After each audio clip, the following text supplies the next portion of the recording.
Hi friends, இன்றைக்கி நம்ம என்ன பார்க்க போகிறோம்னா புதுசாக லான்ச் ஆகிருக்கிற டாடா சியரா ஈவி. அதை நம்ம இன்றைக்கி டெஸ்ட் ட்ரைவ் பார்க்கலாம். இது வந்து ஆல் வீல் டிரைவ் குவாடு இருக்கிறதுலே டாப் ஆஃப் த வேரியண்ட்டு. இந்த வெஹிக்கிளோட கலர் பார்த்தீங்கன்னா நானிட்டல் நாக்டர்ன் அப்படின்னு சொல்கிறாங்க.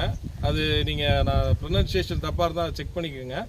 நைனிடால் நாக்டர்ன். அதே மாதிரி இந்த வெஹிக்கிள் நமக்கு கொடுத்த கப்பலூர்ல இருந்து சீமா டாடா ஷோரூம் நமக்கு கொடுத்துருக்காங்க. அவங்களுக்கு ஒரு மிகப்பெரிய தேங்க்ஸ்.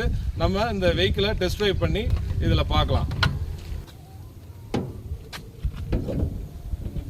ஸ்டண்ட் வச்சுருந்தா நல்லா இருந்திருக்கும். இதில் ஃப்ரங்க் இருக்குது, நம்ம ஓப்பன் பண்ணி பார்க்கலாம். நல்ல ஒரு ஸ்பேஸ் இருக்குங்க. இதில் வந்து நீங்கள் அந்த சார்ஜிங் போர்ட் டிவைஸை இன்றைக்கி இதுக்குள்ளே வச்சுக்கிறலாம். நல்ல ஸ்பேஸ் இருக்குது. இதில் டாப் ஆஃப் த வேரியண்ட் பார்த்தீங்கன்னா 504 Nm டார்க் ப்ரொடியூஸ் பண்ணுது. ஆல் வீல் டிரைவ், அதாவது குவாடுன்னு சொல்கிறாங்க. அதே மாதிரி நீங்கள் அந்த top of the except top வேரியண்ட்டை தவிர ரிமைனிங் எல்லா வேரியண்ட்டுமே ரியர் வீல் டிரைவில் தான் வரும். அது 350 Nm டார்க்கு தான் ப்ரொடியூஸ் பண்ணோம்.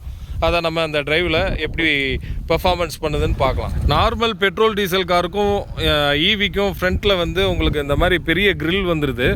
இது வந்து நீங்கள் பெட்ரோல் டீசல் காரில் அதனுடைய ஃப்ரண்ட் கொஞ்சம் லைட்டாக சேஞ்ச் ஆகும். மற்றபடி ரிமைனிங் எக்ஸ்டீரியர் லுக்லாம் சேம் தான். உங்களுக்கு LED headlight, fog lamp, skip light எல்லாம் வந்துடுது.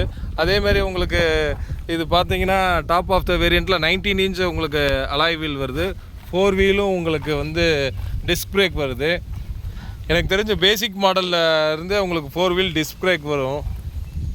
மற்றபடி இந்த டைமென்ஷன்லாம் ஆல்ரெடி உங்களுக்கு தெரியும். ஷாக் பின், ஆண்டனா, ரூஃப் ரெயிலு எல்லாமே வருது. நல்லா உங்களுக்கு வீல் பேஸ்லாம் இதில் நிறையா இருக்குது. சைட் கிளாடிங்லாம் உங்களுக்கு வந்துடுது. இதில் டாடா டாட் ஈவி உங்களுக்கு அந்த பேட்ச் இருக்குது. வெஹிக்கிள் கிரவுண்ட் கிளியரன்ஸ் பார்த்தீங்கன்னா உங்களுக்கு 205 mm வருது. நல்ல ஒரு ஆடிக்வேட்டான ஒரு கிரவுண்ட் கிளியரன்ஸு. ஈவி காருக்கு கிரவுண்ட் கிளியரன்ஸ் ரொம்ப முக்கியம். அப்படின்னா தான் சேஸில் எதுவும் அடி வாங்காமல் இருக்கும். இப்போ நம்ம வண்டி இன்டீரியரில் இருக்கோம். நம்ம இன்டீரியர் பார்க்கலாம். உங்களுக்கு நல்ல ட்ரிபிள் ஸ்க்ரீன் வந்துடுது. ஆல்ரெடி நீங்கள் பார்த்துருப்பீங்க, பெட்ரோல் டீசல் கார்லேயும் இந்த ஆப்ஷன்லாம் டாப் ஆஃப் த வேரியண்ட்டில் வருது. உங்களுக்கு ஏசி த்ரோ ஈவி காரில் சில பேர் கொஸ்டின் மார்க்காக சொல்லுவாங்க. பட் நல்லாவே இருக்குது. ஏசி த்ரோ நல்லா இருக்குது உங்களுக்கு. மற்றபடி நீங்கள் பெட்ரோல் டீசல் காரில் பார்க்குற அதே ஆப்ஷன் தான் உங்களுக்கு. அதே மாதிரி பார்க்கிங்கு, ரிவர்ஸு, நியூட்ரல் டிரைவு அந்த நாபு கொடுத்துட்றாங்க. சில பேர் டவுட்டாகவே இருக்காங்க, ஈவி கார் வாங்கினா கியர்லாம் போடுற மாதிரி ஆப்ஷனே கிடையாது இந்த கார்லேயும் அஸ் ஆஃப் நவ். அதனால் நீங்கள் வந்து இதுவும் ஒரு ஆட்டோமேட்டிக் கார் மாதிரி தான் நீங்கள் யூஸ் பண்ணிக்கிறலாம். பட் டிரைவிங் பர்ஃபார்மன்ஸு அதை விட பெட்ரோல் டீசலை விட இதில் டோட்டலாக டிஃப்ரெண்ட்டாக இருக்கும். அதே மாதிரி உங்களுக்கு வந்து ஹேண்ட் ரெஸ்ட் வருது. அதே மாதிரி உங்களுக்கு வயர்லெஸ் சார்ஜர் ஆப்ஷன் வருது. இங்கே ஒரு ஸ்டோரேஜ் உங்களுக்கு கிடைக்கிது. ஹேண்ட் ரெஸ்ட்டு நல்லாவே உங்களுக்கு ஸ்லைடிங் ஆப்ஷனும் வந்துடுது. அதே மாதிரி உங்களுக்கு டாப் ஆஃப் த வேரியண்ட்டை பொறுத்து அந்த டால்ஃபி அட்மாஸ் வந்து சவுண்ட் சிஸ்டமும் உங்களுக்கு கிடைக்கும். ரைட் சைடு பார்த்தீங்கன்னா உங்களுக்கு மோட் சேஞ்ச் பண்ணிக்கிறலாம். இந்த நாபை நீங்கள் வந்து டர்ன் பண்ணிங்கன்னா உங்களுக்கு டிஸ்பிளேயில் இதாகும். இப்போ வந்து பார்த்தீங்கன்னா கஸ்டம் இது. இப்போ பார்த்தீங்கன்னா உங்களுக்கு ராக் ட்ராவல் அந்த மாதிரி இதுக்கு இது யூஸ் பண்ணிக்கிறலாம். அடுத்து பார்த்தீங்கன்னா சாண்ட் மோடு. அடுத்து பார்த்தீங்கன்னா உங்களுக்கு நார்மல் மோடு வருது. அது போக நீங்கள் இது வந்து எக்கனாமி மோடு உங்களுக்கு. இது வந்து எக்கனாமி மோடு உங்களுக்கு. இது ஸ்போர்ட் மோடு. இது வந்து பூஸ்ட் மோடு. பூஸ்ட் மோடு நம்ம இதில் பார்ப்போம், செம்மையாக இருக்கும். சீட் பெல்ட் போட்டு வண்டி ஓட்டுங்க. இப்போ நம்ம டிரைவ் போட்டாச்சு. உங்களுக்கு டிஸ்பிளேலே எல்லாமே உங்களுக்கு வந்துடும். இப்போ டிரைவ் போர்டில் இருக்குது. இங்கேயும் உங்களுக்கு லைட்டு சிம்பிள் இருக்குது டீல. இப்போ நம்ம டிரைவ் பண்ணுவோம்.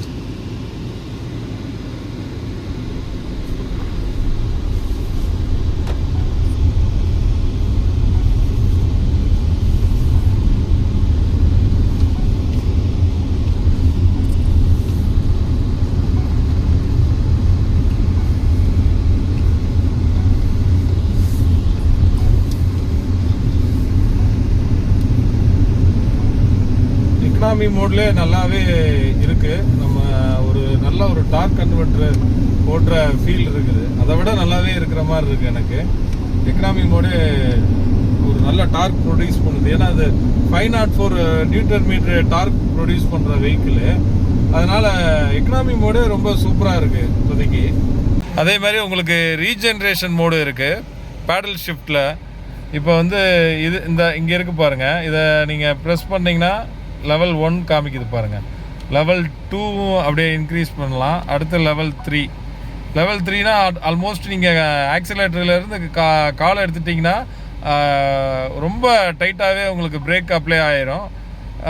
அதே மாதிரி நீங்கள் டிக்ரீஸ் பண்ணணும், அந்த ரீஜென்ரேஷன் மோட டிக்ரீஸ் பண்ணோம்னா இங்கே பேடல் ஷிஃப்ட் இருக்குது. அதை நீங்கள் டவுன் ப்ரெஸ் பண்ணிங்கன்னா லெவல் 2 வந்துருச்சு பாருங்கள். அடுத்து இன்னொரு தடவை ப்ரெஸ் பண்ணிங்கன்னா லெவல் 1 வந்துடும். லெவல் 2 வந்து உங்களுக்கு நல்ல ஒரு நல்ல கம்ஃபர்ட்டை கொடுக்கும். ரொம்ப சஸ்பென்ஷன் ரொம்ப நல்லா இருக்கிற மாதிரி எனக்கு ஃபீல் ஆகுது. நீங்கள் டெஸ்ட் ட்ரைவ் எடுக்கும்போது நீங்கள் செக் பண்ணி பாருங்கள்.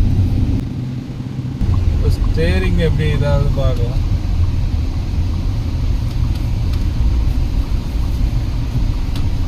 நல்லா ரீசென்ட் ஆகுது. இப்போ நம்ம ஸ்போர்ட்ஸ் மோடு ட்ரைவ் பண்ணி பார்க்கலாம். இப்போதைக்கு எக்கனாமி மோடில் இருக்குது. ஸ்போர்ட்ஸ் மோடு மாறிடுச்சு. உடனே டார்க்கு ரொம்ப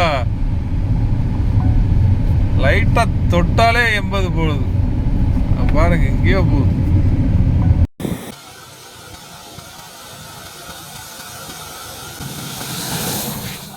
டாடா சியராவில் நமக்கு 540 டிகிரி வியூவும் வரும் உங்களுக்கு. பாருங்கள், உங்களுக்கு நல்ல கிளியரன்ஸ் கிடைக்குது. கீழே நம்ம பாட்டம் ஆஃப் த வெஹிக்கிளில் எதுவும் கல், ஏதாவது ஸ்டோனு, ஏதாவது ரொம்ப பெரிய பள்ளம் இந்த மாதிரி இருக்கிறதெல்லாம் நம்ம வந்து இதில் ஐடென்டிஃபை பண்ணிக்கிறலாம். நீங்கள் ஏதாவது ஒரு நல்ல ரொம்ப பெட்டர் பேட்சான ரோடு, ரொம்ப ஹில் ஸ்டேஷனில் ஏதாவது மேலே ஏறும்போது இந்த மாதிரி டிரான்ஸ்பரண்ட் வியூ, இதை 540 டிகிரி சரவுண்ட் வியூன்னு சொல்லுவாங்க. உங்களுக்கு இது பார்க்குறதுக்கு ரொம்ப கிறிஸ்டல் கிளியராகவும் இருக்குது. என்ன இருக்குது கீழே, என்ன அப்ஜெக்ட்ஸ் இருக்குன்றது கூட நம்ம கிளியராக பார்க்க முடியும். இது ஒரு நல்ல ஃபீச்சர் நான் பார்க்குறேன்.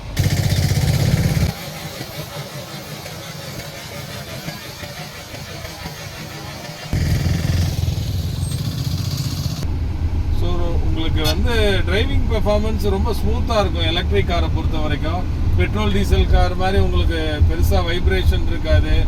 ஒரு ரொம்ப ஷேக்லாம் ஆகாது வெஹிக்கிள். ரொம்ப அப்படியே நீங்கள் ஒரு ஃப்ளைட்டில் உட்காந்து போகிற மாதிரியே இருக்கும்.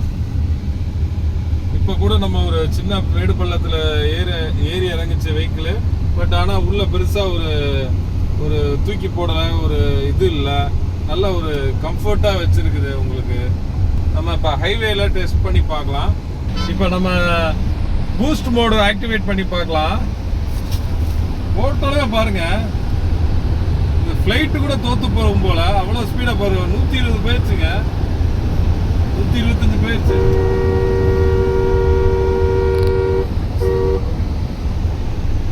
பூஸ்ட் மோடு இன்னொரு தடவை ட்ரை பண்ணி பார்க்கலாம்.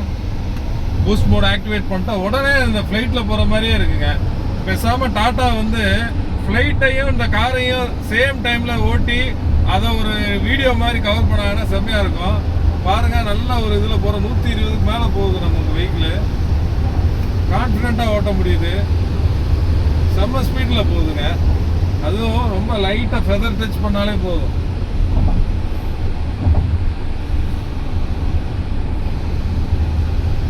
ஓவர்டேக் எடுக்க போதெல்லாம் நீங்கள் பூஸ்ட் மோட நீங்கள் ப்ரெஸ் பண்ணிங்கன்னா அசால்ட்டாக எடுக்கலாம். எவ்வளோ பெரிய BMW காரை கூட நீங்கள் அசால்ட்டாக எடுக்கலாம். அதே மாதிரி உங்களுக்கு தை சப்போர்ட்டும் ஓரளவு நல்லா இருக்குது. உங்களுக்கு எதுவும் காலை தூக்கிட்டு வைக்கிற மாதிரி இல்லை. காலை நல்லா டக்கின் பண்ணவும் முடியுது. லெக் ரூமும் ரொம்ப ஸ்பேஸை நல்லா இருக்குது. லெக் ரூமும் நல்லா இருக்குது உங்களுக்கு. ரியர் ஏசி நல்ல கூலிங் வந்து ரொம்ப டாப் கிளாஸாக இருக்குது உங்களுக்கு. உங்களுக்கு ரியர் சீட்டில் காலை தூக்கி வச்சுட்டு உட்கார்ற மாதிரிலாம் எதுவும் இல்லை. நல்லா கம்ஃபர்ட்டாக உட்கார முடியுது. அது போக எனக்கு என்னென்னா வெஹிக்கிளில் என்னென்னமோ ஃபியூச்சர்ஸ்லாம் வருது. எனக்கு இன்னும் என்ன ஃபியூச்சர்ஸ்லாம் வந்தால் நல்லா இருக்கும்னா, காருக்குள்ளே வந்து இந்த மொஸ்கிட்டோ, இந்த இது இன்செக்ட் ஏதாவது வந்துச்சுன்னா பெஸ்டோஃப்ளாஸ் மாதிரி அது சாகடிக்கிற மாதிரி ஏதாவது ஒன்று கண்டுபிடிச்சாங்கன்னா சூப்பராக இருக்கும். ஏன்னா அது கூட நம்மளுடைய டிரைவிங் பெர்ஃபார்மன்ஸை ரொம்ப டிஸ்டர்பன்ஸ் பண்ணோம். அந்த மாதிரி இன்னும் எனக்கு தெரிஞ்ச எந்த வெஹிக்கிளில், ஈவன் பென்ஸு, BMWவில் கூட அந்த மாதிரிலாம் ஆப்ஷன் இல்லைன்னு நினைக்கிறேன். இதை பற்றி நீங்கள் என்ன நினைக்கிறீங்கன்னு கமெண்ட் செக்ஷனில் சொல்லுங்கள். அதே மாதிரி கீழே உங்களுக்கு நல்ல ஃப்ளாட்டான ஒரு ஃப்ளோர் இருக்குது. உங்களுக்கு காலை நடுவில் உட்காரவங்களுக்கு தூக்கி வைக்கணும்னு அவசியமே கிடையாது. அதனால் 3 பேர் ஓரளவு ஸ்லிம்மாக இருக்கிறவங்க, 2 பேர் ஸ்லிம்மாக இருக்கிறவங்க ஒரு வெல் பில்டு கூட நல்லா கம்ஃபர்டபுளாக உட்கார முடியும். அதே மாதிரி உங்களுக்கு சார்ஜிங் போர்ட் வந்துடுது, பென்ட்ரைவ் ஆப்ஷனும் வந்துடுது. ஏசி பின்னாடி ரொம்ப டாப் கிளாஸாகவே வருது. பொதுவாக வந்து ஈவி காரில் ஏசி த்ரோ கம்மியாக இருக்குன்னு சொல்லுவாங்க, இதில் நல்லாவே இருக்குது. உங்களுக்கு லெக் ரூமும் சூப்பராக இருக்குது. நல்லா எவ்வளோ பெரிய ஹைட்டானவங்க உட்காந்தாலும் லெக் ரூம் நல்லா இருக்குது. உங்களுக்கு இந்த சன்சைட் ஆப்ஷனும் உங்களுக்கு கிடைக்குது. ஸோ நம்ம ஆல்ரெடி வீடியோ பிஃபோரே நம்ம சொல்லியிருந்தோம், 63 கிலோவாட் ஒரு பேட்டரி ஆப்ஷனும் 75 கிலோவாட் பேட்டரி ஆப்ஷனும் 2 ஆப்ஷனும் உங்களுக்கு கொடுக்குறாங்க. அதில் வந்துட்டு நீங்கள் வந்து 63 கிலோவாட்டும் உங்களுக்கு ஒரு 400 ஒரு ரீசனபிளான ஸ்பீடு, அதாவது ஒரு 80 to 100 ஓட்டினீங்கன்னா உங்களுக்கு ஒரு 400 ப்ளஸ் ஆர் மைனஸ் ஒரு 30 கிலோமீட்டர்ஸ் உங்களுக்கு கிடைக்கும். அதே மாதிரி 75 கிலோவாட்னா 500 ப்ளஸ் ஆர் மைனஸ் 30 கிலோமீட்டர் உங்களுக்கு ரேஞ்சு கிடைக்கும். இதில் நீங்கள் ஃபுல் எஃபிஷியண்ட்டாக நல்ல ரேஞ்ச் எடுக்கணும்னா அதுக்கு ஒரு ட்ரிக்ஸ் இருக்குது. அது எப்படின்னா, நீங்கள் வந்து ஆக்சிலேட்டரை ரொம்ப ஸ்பீடை அப்படியே மீடியமாக நீங்கள் பில்டப் பண்ணிட்டு போகணும். அதாவது ஒரு 20, 30, 40, 50, 60, 80, 100 அப்படி கிராஜுவலாக நீங்கள் ஸ்பீடை இன்க்ரீஸ் பண்ணிங்கன்னா ரேஞ்சு உங்களுக்கு நல்லா கிடைக்கும்.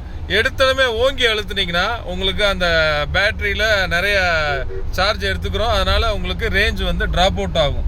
இதெல்லாம் வந்து எல்லா யூடியூபர்ஸும் உங்களுக்கு இதெல்லாம் சொல்ல மாட்டாங்க. நான் அதை உங்களுக்கு எப்படி அது ஃபங்க்ஷன் ஆகுது, ரேஞ்ச் எப்படி எடுக்கிறாங்க அப்படின்றத எப்படி எடுக்கலாம், உங்களுக்கு 100% அந்த ஏஆர்ஐ ரேஞ்சை எடுக்கணும்னா நீங்கள் எப்படி ஓட்டினா அதை எடுக்க முடியுன்றத உங்களுக்கு நான் அந்த வீடியோவில் சொல்லியிருக்கேன். அதனால் தயவுசெய்து என் யூடியூப் சேனலை சப்ஸ்கிரைப் பண்ணுங்கள், உங்களுக்கு தெரிஞ்சவங்களுக்கு ஷேர் பண்ணுங்கள். தேங்க்யூ.